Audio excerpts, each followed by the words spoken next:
Have you ever tried to wash away a hard day with a candlelit bubble bath only to find yourself feeling worse? Have you ever rewarded yourself ordering a pizza when you're stressed, or having a glass of wine when you're overwhelmed, or maybe buying a new outfit when you're feeling frumpy, only to end up feeling discouraged and guilt-ridden? If self-care has made you feel even more stressed, overwhelmed, and out of control, you're not alone. In this episode, I'm sharing 9 simple self-care habits that have made a huge difference in my feelings of happiness, self-worth, and well-being. These habits are easy to incorporate into your daily routine, and they'll help you build self-worth, recharge your batteries, and cultivate balance in your life.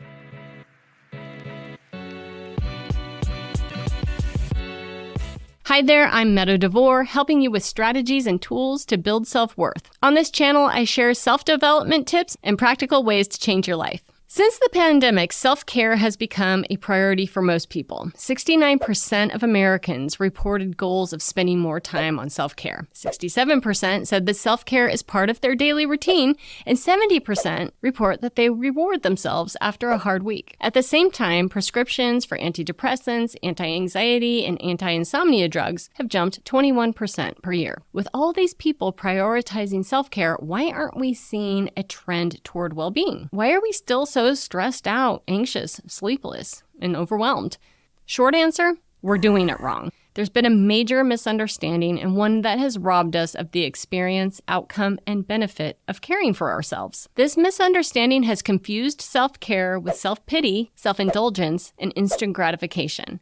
And while the intention is self-care, this misunderstanding leads to the exact opposite, a sense of apathy. Apathy is what you feel when you don't believe you have the ability to change your circumstances. Apathy is what you feel when you've given up, given in, and decided to tolerate a life that you shouldn't. It's a lack of enthusiasm, lack of interest, a lack of concern. Simply put, apathy is the state of not caring. True self-care means that you must actually care.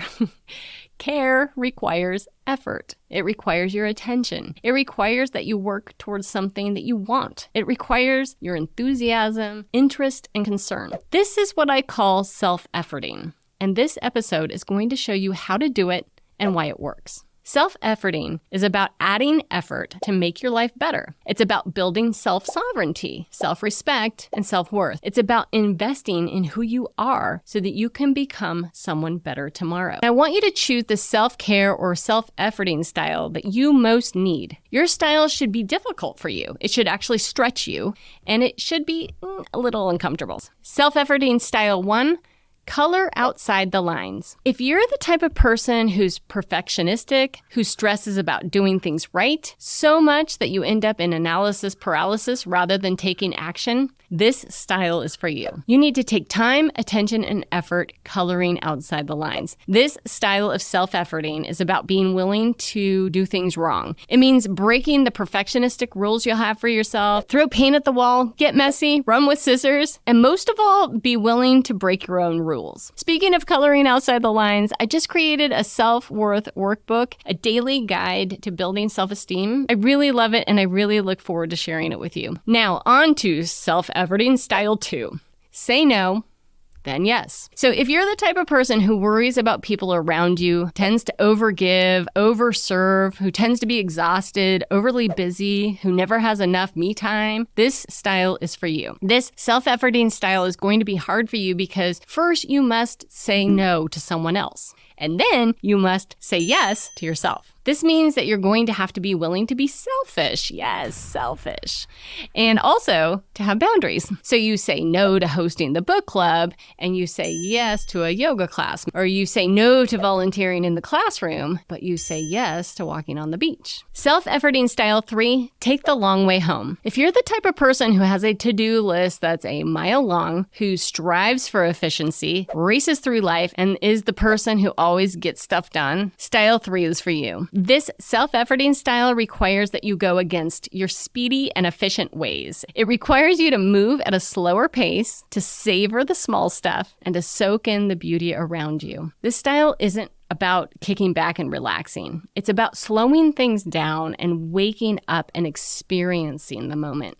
It's about walking away from the frenetic busyness so that you can remember what life is really about. Self-efforting style 4, give yourself structure. If you're the type of person who puts things off, who readily chooses comfort and ease, and who tends to plan your day according to your current mood, or who waits for motivation or inspiration to magically appear, this one's for you. This self-efforting style requires that you stop waiting for inspiration and instead create some structure. This style is about moving forward towards your goals rather than waiting for them to appear. It's about creating a schedule and sticking to it. It's about doing rather than resting, especially when you don't feel like it. Self-efforting style 5, meet someone in real life. If you're the type of person who's all too content staying home, ordering in, and enjoying a nice evening with your plants, your pet, a book, or a good movie, style 5 is for you. This self-efforting style requires you to go beyond your introverted homebody comfort zone so that you engage with real life. This is about creating connections with people, with places, with nature, with animals. It's about taking a risk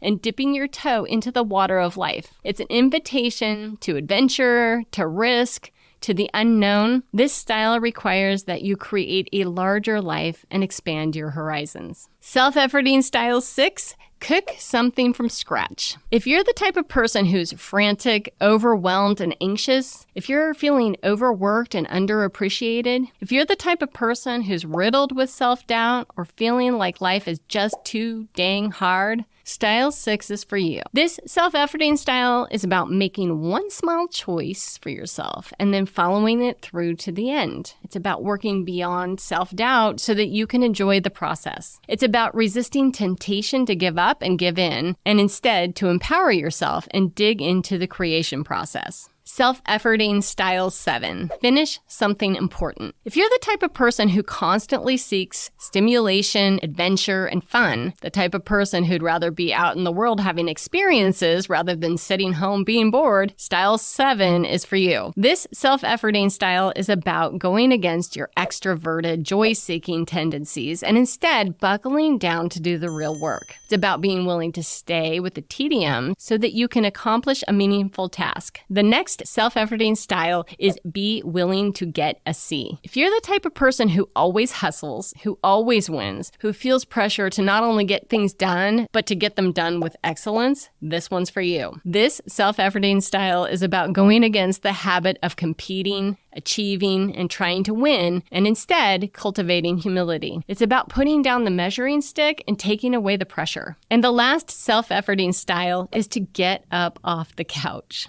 If you're the type of person who has a difficult time getting going, who gets stuck in the inertia of life, who often sits back, stays quiet, or doesn't really get involved, this one's for you. This self-efforting style is about going against your tendency to avoid life. It's about getting over the hump so that you can engage quickly and fully. It requires you to go against your tendency to wait, to hold back, and to stay small. It requires you to show up, get involved, and do something. Go for a run, make a phone call you've been avoiding, stop waiting, and go.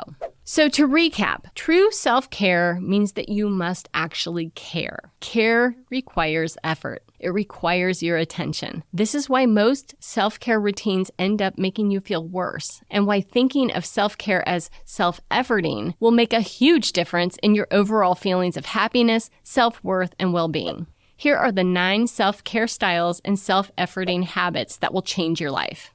For perfectionists, color outside the lines. For over-giving people pleasers, say no to someone and then yes to yourself. For speedy list maker efficiency seekers, take the long way home. For moody, unmotivated procrastinators, give yourself structure. For introverted homebodies, meet someone in real life.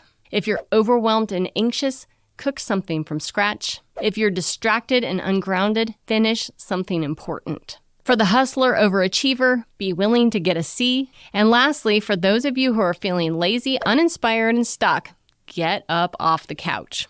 To make self-care part of your daily routine, you need to know why you resist change and how to make actual changes in your life. To learn why it's so hard to change habits and why change is essential for building self-worth, and most importantly, how to make it easier, watch this video next.